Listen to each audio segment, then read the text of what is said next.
Halo YouTube, Assalamualaikum warahmatullahi wabarakatuh. Berjumpa lagi dengan kami dari JPN Outdoor. Pada pertemuan yang lalu kita telah selesai membahas tentang pengantar dari prinsip dasar 5C ya. Dan pada pertemuan kali ini insya Allah kita akan membahas secara detail ya, secara terperinci tentang kategori pertama dari 5C ya, yakni tentang cutting tool atau perlengkapan potong. Seperti apa video lengkapnya? Silakan teman-teman simak ya. Akan tapi apabila teman-teman belum subscribe dengan channel kami, maka silakan subscribe channel kami, silakan aktifkan tanda loncengnya sehingga apabila kita share video baru kita, maka teman-teman akan mendapat notifikasinya ya. Juga apabila teman-teman menyukai konten-konten kami, maka silakan share ya, bebas share sebanyak mungkin. Juga jangan lupa untuk like dan komen ya.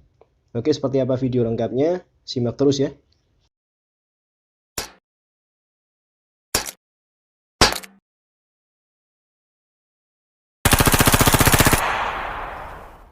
Oke teman-teman, seperti kita singgung di video yang lalu ya, kita sudah menyinggung sedikit tentang prinsip 5C ya. Kita ulas sedikit prinsip 5C ya. Ini 5 kategori perlengkapan yang wajib kita bawa ketika melakukan kegiatan di alam bebas ya. Ketika kita beresiko untuk masuk ke dalam situasi survival ya. Misal seperti kita hendak melakukan pendakian ya dan lain sebagainya, yang mana kita beresiko untuk tersesat misal ya, maka perlengkapan 5C ini wajib kita bawa agar kita dapat bertahan hidup di luar ruangan ya. Seperti kita sebutkan kemarin ya, 5C ini yang pertama adalah cutting tool ya, seperti ada di depan teman-teman ini. Ini adalah perlengkapan cutting tool yang pertama ya. Perlengkapan cutting tool yang pertama yang wajib kita bawa adalah pisau ya. Kenapa pisau? Karena pisau paling multifungsi ya ketimbang alat-alat potong yang lain ya, ketimbang cutting tool yang lain.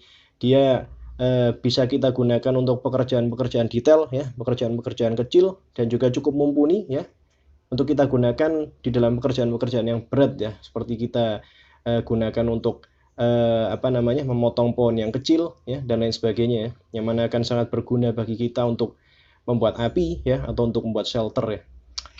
Kemudian untuk pertimbangan pisau yang kita bawa ya, untuk pertimbangan pisau yang kita bawa yang pertama adalah dia adalah pisau yang full tank ya, atau pisau yang dia bajanya full ya, mulai dari bagian ujung bilahnya sampai bagian ujung gagangnya ya. Kenapa harus full tank ya? Karena apabila pisau ini tidak full tank, apabila gagangnya dia copot ya, maka pisau ini sudah tidak dapat kita gunakan lagi ya. Berbeda dengan pisau yang full tank seperti ini, apabila gagangnya copot ya, misal karena rusak, patah dan lain sebagainya, pisau ini masih dapat kita gunakan ya, karena memang dia untuk bajanya full mulai dari ujung bilah sampai ujung gagangnya. Ini berbeda dengan pisau yang seperti ini. Nah, ini editor komando kita. Dia tidak full tank ya, dia untuk bajanya hanya dari ujung bilah sampai ke bagian yang ada pin penahannya ini ya. Jadi untuk ke gagangnya ini kopong dia tidak ada rangka bajanya, tidak tersambung rangka bajanya. Jadi apabila dia copot dari gagangnya, maka finish sudah selesai. Kita tidak bisa menggunakan pisau kita ya. Berbeda dengan yang sebelumnya ini ya.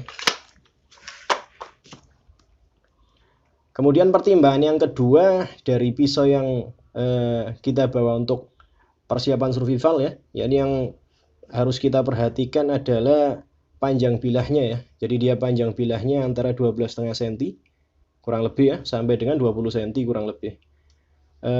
Apabila dia terlalu pendek ya, maka dia akan membatasi kegunaan dari pisau ini sendiri ya. Dia akan sulit untuk kita gunakan mengerjakan pekerjaan yang besar ya. Misal kita gunakan untuk menebang pohon yang kecil ya, untuk splitting kayu, untuk batoning dan lain sebagainya, dia akan lebih sulit ya apabila dia terlalu pendek. Dan juga apabila dia terlalu panjang, maka akan susah untuk kita gunakan untuk mengerjakan pekerjaan-pekerjaan yang detail ya, seperti kita gunakan untuk mengolah makanan misalnya, untuk mengolah hewan buruan dan lain sebagainya ya. Kemudian pertimbangan yang ketiga yang hendaknya kita perhatikan ya, ketika kita memilih pisau untuk survival adalah dia memiliki ketebalan yang cukup tebal ya. Jadi tidak terlalu tipis ya. Apabila dia terlalu tipis, maka dia akan lebih ringkih ya, yang mana akan lebih beresiko untuk patah ya. Kemudian juga lebih disarankan dia untuk bagian punggung pisaunya ini ya, dia lurus ya, dia siku 90 derajat. Kenapa? Karena apabila kita nanti membawa virurot ya, maka kita akan butuh striker ya, atau butuh alat untuk menggesek virurot kita. Sebentar. Seperti ini ya. Ini virurot kita, ya, alat untuk combustion device yang nanti akan kita bahas. Apabila kita kehilangan strikernya, kehilangan penggeseknya seperti ini, maka kita bisa menggunakan pisau ya, asalkan punggung dari pisau kita datar ya, rata seperti ini ya. Kemudian pertimbangan yang terakhir ya, dari pisau yang hendak kita bawa untuk persiapan survival ya.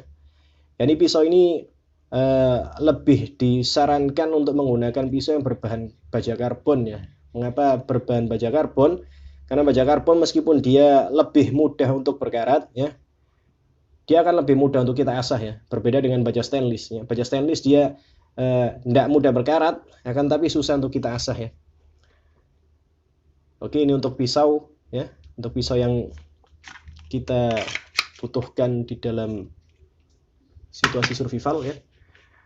Dan selain pisau, apabila teman-teman mau membawa perlengkapan lebih ya untuk cutting tool, kita bisa membawa perlengkapan yang lebih spesifik ya. Misal kita hendak membawa perlengkapan yang bisa kita gunakan untuk pekerjaan yang berat ya, untuk memotong kayu yang lumayan tebal ya, memotong batang pohon yang lumayan tebal dan lain sebagainya. Kita bisa membawa perlengkapan cutting tool yang lebih berat ya, yang lebih besar. Misal seperti ini ya. Ini kapak ya.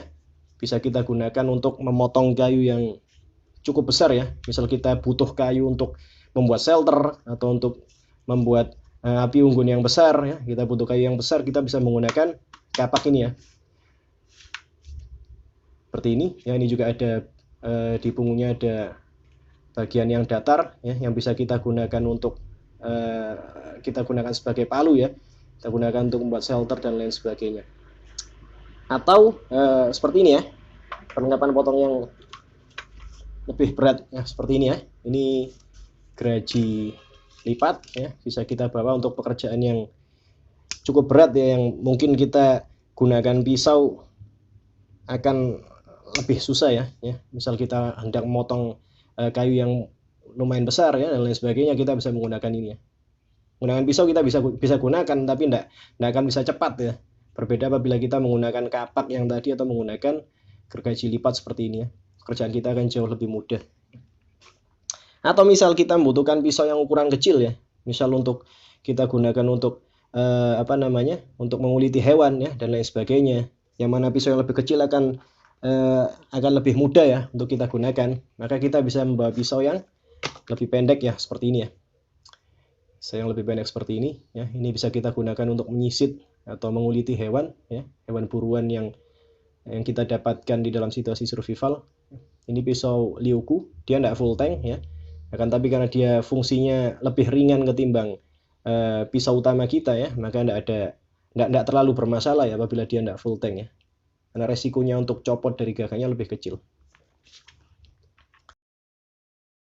Oke teman-teman, ini yang dapat kita sampaikan pada kesempatan kita kali ini ya, terkait pembahasan kita tentang cutting tool ya, atau perlengkapan potong di dalam ilmu dasar survival dalam prinsip 5C. Pada pertemuan berikutnya kita akan membahas tentang combustion device ya, atau perlengkapan untuk membuat api ya. Apabila teman-teman belum subscribe channel kita, maka silakan subscribe. Apabila teman-teman menyukai video-video kami ya, menyukai konten-konten kami, maka silakan share, like, dan juga komen. Oke, akhirul kalam. Assalamualaikum warahmatullahi wabarakatuh. See you.